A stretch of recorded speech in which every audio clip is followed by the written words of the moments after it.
रिया की माँ आज दिल्ली से रामनाथ जी का फ़ोन आया था। उन्होंने रिया के लिए बहुत ही अच्छा लड़का बताया है। दयाशंकर जी ने चहकते हुए कहा। सरता जी रसोई से बाहर निकल कर आई और उत्सुकता से पूछा, क्या करता है लड़का, कैसा है देखने में, नाम क्या है? सारे सवाल एक ही बार में पूछ लोगी?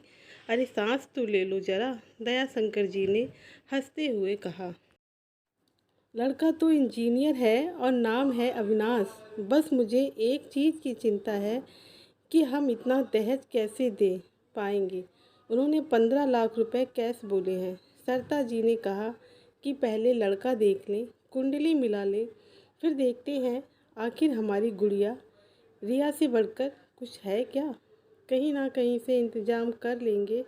वैसे भी मेरे पास थोड़े जेवर पड़े हैं। मैं इस बुढ़ापे में अब क्या करूँगी उनका, और जो आपने एफडी करा रखी हैं हम दोनों के नाम से उसे भी तुड़वा देंगे। बस हमारी गुड़िया खुश रहे, हमें और क्या चाहिए। जब रिया शाम को कॉलेज से लौट कर आई तब उसके छोटे भाई ने उसी सारी बात बताई। रिया अपने पिता के पास गई और गुस्साते हुए बोली कि मुझे नहीं करनी ये शादी। मैं कभी आपको छोड़कर कहीं नहीं जाऊंगी। क्या मैं आप लोगों को बोझ लगती हूँ जो आप मुझे पराए घर भेज रहे हो? दयाशंकर जी ने उसके सर पर हाथ फेरते हुए कहा, नहीं मेरी गुड़िया, ऐसा सोचना भी मत। बेटी तो पराई होकर भी पराई नहीं होती। एक बेटी ही तो है जिसकी याद माँ बाप के मरते दम तक उसके साथ रहती है। बेटे तो भाग्य से होते हैं, पर बेटियां तो सौभाग्य से होती हैं। रिया अपने पापा के गले लग गई और बोली, बस अब रहने दीजिए, मुझे रुलाएंगे क्या? इसी तरह कुछ महीने बीत गए। रिया का बीटेक भी कंप्लीट हो गया। अविनाश अपने घर वालों के साथ रिया को देखने उसके घर गया। सभी को रिया बहुत पसंद आई। रिया और रिया के माता पिता को भी अविनाश अच्छा और सुलझा हुआ लगा। शादी की बात पक्की हो गई। शादी की डेट 6 महीने बाद की निकली। रिया के माता पिता और भाई दिन रात शादी की योजना बनाते रहते। जैसे तैसे करके दहेज की रकम भी जुटा ली गई थी। पर ये तो रिया ही जानती थी कि इस रकम को जुटाने के पीछे उसके घर वालों ने अपने कितने सपने कुर्बान किए हैं। रिया इस शादी से खुश तो थी, पर कहीं ना कहीं दहेज वाली बात उसके मन में चुभ रही थी। वो अनमने मन से अपने पापा के पास गई और बोली, पापा, ये दहेज क्यों मांगते हैं लोग? क्या बेटी होना कोई अभिशाप है?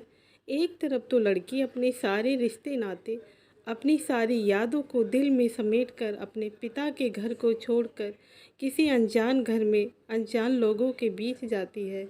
उस पर भी ऊपर से ये दहेज। पापा, मुझे समाज की इस प्रथा से शिकायत है। मुझे आपसे भी शिकायत है। दयाशंकर जी थोड़ा ठहरे, फिर बोले, क्या हुआ गुड़िया, मुझसे क्या शिकायत है? रिया ने कहा, जब मैं छोटी थी और खेल खेल में कहीं छिप जाती थी तब तो आप ज़मीन आसमान एक कर देते थे, और आज आप मुझे किसी अनजान के हाथों में सौंप रहे हैं। पापा, आपको याद है जब मैं एक बार आंगन में आपके साथ खेल रही थी, तभी मैंने आंगन में लगे हुए एक पेड़ को देखकर कहा था कि पापा इसे यहाँ से हटाकर अपने बगीचे में लगा लेते हैं।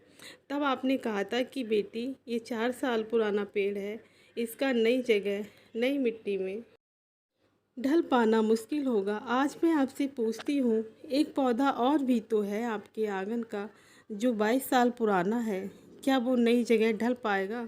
दयाशंकर जी की आंखों में आंसू आ गए, उनका गला रुंध गया। उन्होंने भरे हुए गले से कहा, बेटी, जब तुमने मुझसे एक चिड़िया को देखकर कहा था कि पापा मुझे भी पंख चाहिए, मैं भी उड़ना चाहती हूँ, तब मैंने तुमसे कहा था ना कि तुम तो बिना पंखों के एक दिन उड़कर परदेश चली जाओगी। बेटी, यही जीवन का सत्य है। माँ बाप चाह कर भी अपनी बेटी को हमेशा के लिए अपने पास नहीं रख सकते। और बेटी, ये सिर्फ एक औरत ही है जो खुद को नए माहौल में ढाल सकती है, अनजान लोगों को भी अपना बना सकती है, ताउम्र उनके लिए जीती है। एक माँ, एक बहन, एक पत्नी बनकर। वो बेटियां ही तो होती हैं जिनके हाथों में अपने दोनों घरों की लाज होती है। ये कहते हुए दयाशंकर जी रो पड़े और उन्होंने रिया को अपने गले से लगा लिया। शादी का दिन आ चुका था। दरवाजे पर बारात खड़ी थी। सब बारातियों की आवभगत में लगे हुए थे। रिया शादी के लाल जोड़े में तैयार अपने कमरे में बैठी थी। वो अपने बचपन के खिलौने को देख रही थी। तभी रिया के पापा ने आकर उससे कहा, चलो गुड़िया, जयमाल का समय हो गया है, मैं तुम्हें लेके चलूँगा। पर रिया के हाथों में उसके बचपन की गुड़िया देखकर वो थोड़ा मुस्कुराए और बोले, गुड़िया, तुम्हें पता है, मुझ में और तुम में एक चीज़ कॉमन है। रिया ने कहा, कौन सी? उसके पापा ने कहा, तुम्हें अपनी गुड़िया से बहुत प्यार है और मुझे अपनी गुड़िया से। रिया अपने पापा के गले लग गई। तभी दया शंकर ने कहा, चलो गुड़िया, देर हो रही है। फिर वो दोनों नीचे आ गए। धीरे धीरे करके सारी रस्में पूरी हो गई। अब रस्मों का सबसे कठोर समय आया, कन्यादान का समय, जिससे हर माता पिता को डर लगता है। जब पंडित ने उन्हें कन्यादान के लिए बुलाया तो उन्हें ऐसा लगा जैसे कोई उनके जिस्म से उनकी जान मांग रहा हो। वो अंदर ही अंदर सोच रहे थे कि जिस नन्ही सी गुड़िया को अपनों हाथों में खिलाया, उसकी उंगली पकड़कर चलना सिखाया, आज कन्यादान करते समय उसी गुड़िया से अपना हाथ छुड़ाना पड़ेगा। पर रस्में तो निभानी ही पड़ती है ना, ये सोचकर वो आगे बढ़े। रिया के माता पिता जब कन्यादान के लिए आए तब रिया अपने माता पिता को देखकर सोचने लगी कि इन्हें अपने आंसुओं से कितना लड़ना पड़ा होगा। जब कन्यादान पूरे होने के बाद माता पिता अपना हाथ हटाने लगे तब रिया बहुत रोने लगी और बोली, पापा, क्या आज से आपने सचमुच मुझको छोड़ दिया? रिया की बातें सुनकर दया शंकर जी से रहा नहीं गया और वो बदहवास रोने लगे। उस समय तो क्या लड़के वाले क्या लड़की वाले सभी की आंखों में ही आंसू थे। सरता जी ने दया शंकर जी को संभाला और उन्हें बाहर से ले गईं। सारी रस्में पूरी हो चुकी थीं। अब आया सबसे कठिन पल, विदाई का। रिया सबसे लिपटकर बहुत रो रही थी। आखिरकार उसके बचपन की यादों का घरौंदा जो छूट रहा था। रिया ने अपने भाई की तरफ देखा। वो कोने खड़ा सुबक कर रो रहा था। उसे चुप करने वाला कोई नहीं था। रिया अपने भाई के पास जाकर उसे चुप कराने लगी और बोली, तुम कहते थे ना कि मैं जब चली जाऊंगी तब तो मुझे याद भी नहीं करोगे। लो, अब मैं जा रही हूँ। उसका भाई रिया से चिपक कर बोला, नहीं दीदी, मत जाओ, मैं कैसे रहूँगा तुम्हारे बिना। दोनों भाई बहन ज़ोर ज़ोर से रो रहे थे। अपने भाई को चुप कराकर रिया और बाकी सबसे मिलने लगी। सबसे मिलने के बाद रिया अपने पिता के पास गई। उसके पिता यहाँ वहाँ मुंह घुमा रहे थे। वो खुद को कमज़ोर नहीं दिखाना चाहते थे। रिया उनसे चिपट कर बहुत रोई। सहसा उनको भी रुलाई छूट गई और वो भी मेरी गुड़िया कहकर बहुत रोए। उसके बाद वो रिया को गाड़ी में बैठाने के लिए ले जा रहे थे। रिया सजाई गई गाड़ी के नज़दीक आ गई। वहीं पास में उसका पति अविनाश अपने दोस्तों से बातें कर रहा था। उसके दोस्त ने कहा, अविनाश यार, सबसे पहले घर पहुंचते ही होटल चलकर खाना खाएंगे। तेरी ससुराल में खाने का मज़ा नहीं आया। अविनाश का छोटा भाई राकेश बोला, हाँ भैया, पनीर कुछ ठीक नहीं था और रसमलाई में तो रस ही नहीं था। ये कहकर वो खूब ठहाके लगाकर हंसने लगा। रिया ये सब सुन रही थी, पर उसे विश्वास था कि अविनाश इन सबको समझाएगा। लेकिन अचानक उसके कानों में अविनाश की आवाज़ पड़ी। वो कह रहा था, अरे हम लोग रास्ते में जब रुकेंगे तब तुम लोगों को जो खाना है खा लेना। मुझे भी यहाँ खाने में मज़ा नहीं आया, रोटियाँ तक गर्म नहीं थीं। अब तक तो रिया सब बर्दाश्त कर रही थी, लेकिन जब उसने अपने होने वाले पति के मुंह से ये शब्द सुना, जो रिया गाड़ी में बैठने जा रही थी, वो वापस मुड़ी, गाड़ी के दरवाजे को ज़ोर से बंद किया और घूंघट हटाकर अपने पापा के पास पहुंची। उसने अपने पापा का हाथ अपने हाथ में लिया और बोली, पापा, मैं इनके साथ पूरी ज़िंदगी नहीं बिता सकती। मैं ससुराल नहीं जा रही हूँ। मुझे ये शादी मंजूर नहीं है। ये शब्द उसने इतनी ज़ोर से कहे कि सब लोग हक्के बक्के रह गए।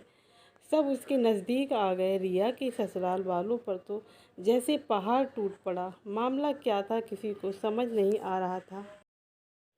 तभी रिया के ससुर राधेश्याम जी ने आगे बढ़कर रिया से पूछा, लेकिन बात क्या है बहू? शादी हो गई है, विदाई का समय है, अचानक क्या हुआ? क्यों तुम शादी को नामंजूर कर रही हो। अविनाश भी हक्का बक्का रह गया। उसने रिया के पास आकर कहा कि अब तक तो सही था, अब तुम ऐसे क्यों कह रही हो। आखिरी वक्त पर ऐसा क्या हुआ, तुम ससुराल जाने को मना कर रही हो। रिया ने अपने पिता का हाथ पकड़ रखा था। रिया ने अपने ससुर से कहा, पिताजी, मेरे पापा ने अपने सपनों को मार कर हम दोनों भाई बहन को पढ़ाया लिखाया, बाकाबिल बनाया है। आप जानते हैं कि एक पिता के लिए एक बेटी क्या मायने रखती है। हो सकता है आप ये ना समझ सके क्योंकि आपकी कोई बेटी नहीं है। रिया रोती हुई बोली जा रही थी, आप जानते हैं कि मेरी शादी के लिए और शादी में बारातियों की आवभगत में कोई कमी ना रहे, इसलिए मेरे पापा पिछले 6 महीने से रात को 2 से 3 बजे तक शादी की तैयारियों की योजना बनाते रहते थे। खाने में क्या बनेगा, रसोईया कौन होगा, पूरी शादी भर वो सबके सामने हाथ जोड़ जोड़ कर खड़े थे, जैसे एक बेटी को जन्म देकर कोई पाप कर दिया हो। बाबूजी, ज़रा सोचिए कि वो चीज़ जो आपको पसंद है अगर आपसे कोई मांग ले तो आप हिचकिचाने लग जाएंगे। पर एक पिता का जिगर तो देखिए, जो अपने जिगर का टुकड़ा सौंप देते हैं, जिस दहेज को मांगने में लोगों को कुछ मिनट ही लगते हैं।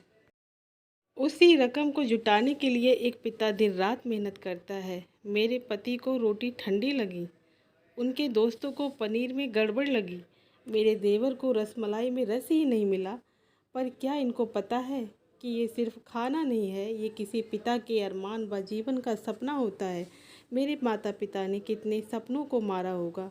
बेटी की शादी में बनने वाले पकवान में स्वाद कई सपनों को कुचलने के बाद आता है। उन्हें पकने में सालों लगते हैं, पर इनका खिलखिला कर हंसना मेरे पिता के सम्मान को ठेस पहुंचाने के समान है। रिया हाँफ रही थी। रिया के पिता ने रोते हुए कहा, लेकिन बेटी, इतनी छोटी सी बात। रिया ने उनकी बात बीच में काटी और बोली, ये छोटी सी बात नहीं है पिताजी। मेरे पति को मेरे पिता की इज्जत नहीं है। आपने तो दिल खोल कर अपनी हैसियत से बढ़कर खर्च किया है। आप अपने दिल का टुकड़ा अपनी गुड़िया रानी को विदा कर रहे हैं। आप कितनी रात रोएंगे क्या मुझे पता नहीं। वो लगातार रोती जा रही थी। तभी रिया के ससुर ने आगे आकर रिया के आंसू पोंछे और कहा, वाकई में किसी ने सच ही कहा है कि हर बेटी के भाग में तो पिता होता है, पर हर पिता के भाग में तुम्हारी जैसी बेटी नहीं होती। बेटा तो तब तक अपना होता है जब तक उसे पत्नी नहीं मिलती, लेकिन बेटियां तो मरते दम तक साथ निभाती हैं। अब मैंने जाना कि भगवान ने मुझे बेटी क्यों नहीं दी, क्योंकि मेरे नसीब में तेरे जैसी बेटी थी। रिया के ससुर से रिया का हाथ पकड़कर बोला, बेटी, मेरे बच्चों को माफ़ कर दे और मुझे मेरी बेटी लौटा दे। तुझे लिए बगैर मैं यहाँ से खाली हाथ नहीं जाऊँगा। ये कहकर उनकी आंखों में आंसू आ गए। रिया अपने ससुर को रोते देखकर उनके गले लग गई और बोली, नहीं पिताजी, आप रोइए मत। रिया के ससुर ने कहा, पिताजी नहीं बेटी, पापा। अविनाश ने भी आकर दयाशंकर जी से माफ़ी मांगी। दयाशंकर जी ने उसे गले लगा लिया। दयाशंकर जी ऐसी बेटी पाकर गौरव की अनुभूति कर रहे थे। रिया अब राजी खुशी अपनी ससुराल रवाना हो गई और छोड़ गई थी आंसुओं से भीगी अपने माँ पिताजी की आंखें। अपने पिता का वो आंगन जिसमें कल तक वो चहकती रहती थी, आज इस आंगन की चिड़िया उड़ गई थी। अब वो किसी दूसरे देश में किसी पेड़ पर अपना घरौंदा बनाएगी। विदाई के समय हर लड़की इसलिए नहीं रोती कि वो अपने माँ बाप से दूर जा रही है, बल्कि वो इसलिए रोती है कि उसके माँ बाप उसके बिना अकेले रह जाएंगे। दोस्तों, आशा करते हैं आपको ये कहानी पसंद आई होगी। ऐसी ही नई नई कहानी सुनने के लिए हमारा चैनल सब्सक्राइब करें। धन्यवाद।